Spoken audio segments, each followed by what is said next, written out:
It is so hard to believe, like all the movies from the Oscar nominations were announced yesterday. Arco is one of them. This incredible animated movie. Ugo Bienvenu, director of it. What was that morning like to find out your film is Oscar nominated? It was really nice and poetic because I was in Paris and everybody was sending me rainbow pictures because there were tons of rainbows in Paris at the moment of the announce. So it was really mystical and magical, yeah. Such a nod to the movie Arco with the rainbow. How does that tie in? Tell us a little bit about the story for people who have not seen the movie yet. It's the story of a little boy that wants to travel in time because he's from an era in which you can travel in time with a rainbow suit, and he's not allowed to travel in time because he's too young, and he takes the cape of his sister and travel in time, but he doesn't know how to do it, so he falls in an era in a near future in our near future and meets a girl called Iris who will help him going back to his era. In this story, there's animated movies. People might have this misconception that, oh, it's for kids. This movie is for all audiences to enjoy. It's not a kids' movie. It's an animation movie, but not for kids. What was your process like of making sure all audiences can enjoy this movie?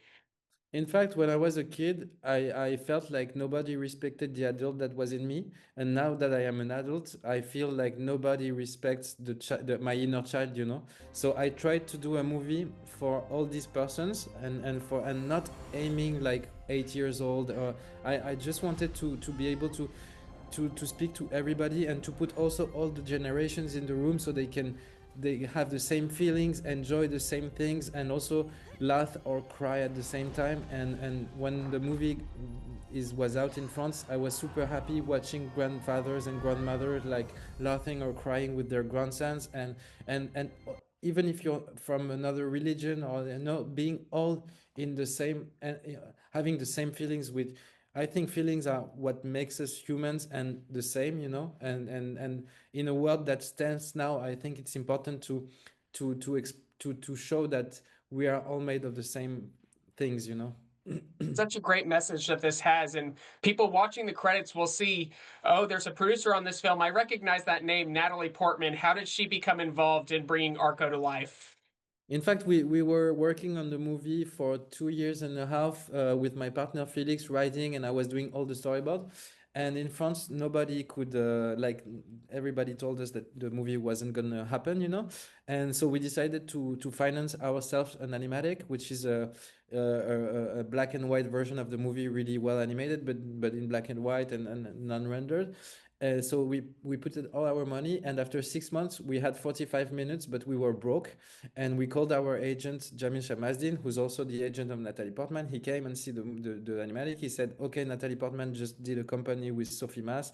They might be interested." They came the day after, and after this screening, they told us, "What do you need from us?" And we asked them to protect the movie as we wanted it to be, and to put the rest of the money to finance the animatic. And after we finished the animatic, like we went to financing together, and we financed a third of the movie to begin the production, and we finished the movie in 1 year after that, and we finished the production, the money aspect of the movie in Cannes, so finishing right after finishing the movie. So it was really intense and really risky all the time, all the way. The support from her is so special. And this year in animation, it has been huge with K-pop Demon Hunters, with Zootopia 2 and Arco. Those are the three that are hitting all the award circuits at every single award show, every festival. What is that like to be part of that group with those two movies as well? I mean, it's such a big year for animation. It's incredible. Like, I think we didn't have a year like this since a long time. Like having like one picture that did the best on Netflix, one picture that did the best on cinemas, and us like the small indie. And also, I have to say that to me, it's crazy to be here because our movie is also 100 million less expensive than the cheapest movie we're fighting with in a way. So it's also yeah, it's also I'm proud of this, that bringing a movie that is made with as craft. It's a crafty movie, it's a handcraft movie. It's made by hand, it's made by young people, by a young team that I was their teacher for most of them. And it was trusting on a generation too, betting on a generation, and on sensitive stuff, whether economical things, and yeah, we put a lot of heart and love in that production. So, and I think you can feel it in the frame. So You certainly can. And bringing this movie to audiences in America, there's an English version, English language version coming out with a whole new voice cast. I mean, these conspiracy theorists, this trio of Will Ferrell, Andy Samberg, and Flea, that is such an iconic trio to get to be a part of your movie. What was that casting process like, and knowing these three are going to be in your movie? we had so little time. I think we had 1 week to do all the cast, so it was really intense. So Natalie, Sophie, and Felix told me, write down names that you want to have in your movie. I wrote them down, and Natalie called them, and they said show us the movie, and we'll say if we do it or not. They watched the movie, and all of them, they called us back like a minute after the screening, and they said, okay, I'm doing it. Without we weren't talking to agents, we were talking straight to them.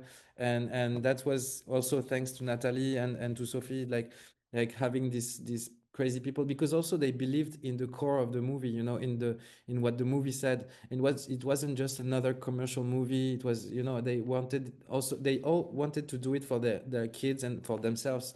So we were lucky to have them, and also really fun to work with them. It all No, comes back to that special message of this movie. yeah, also you can feel that we had fun, and that it was moving doing this movie, and people were here for that. And yeah, when I began the movie, the word wasn't going that well. It was in 2020, and I couldn't see how it could get better. And that's why I also did the movie, because I thought we needed tenderness at that time, and I wanted to do a hug, to say, because I needed a hug, I needed this. So I did it. And yeah, and I hope the movie delivers that feeling of, it's gonna be okay. Like we yeah. It really delivers all of that and so much more. Arco on the big screen in America, finally, for audiences to see. Congratulations on the Oscar nomination. Congratulations on the movie. Ugo Bienvenu, thank you so much for chatting with me. Thank you so much.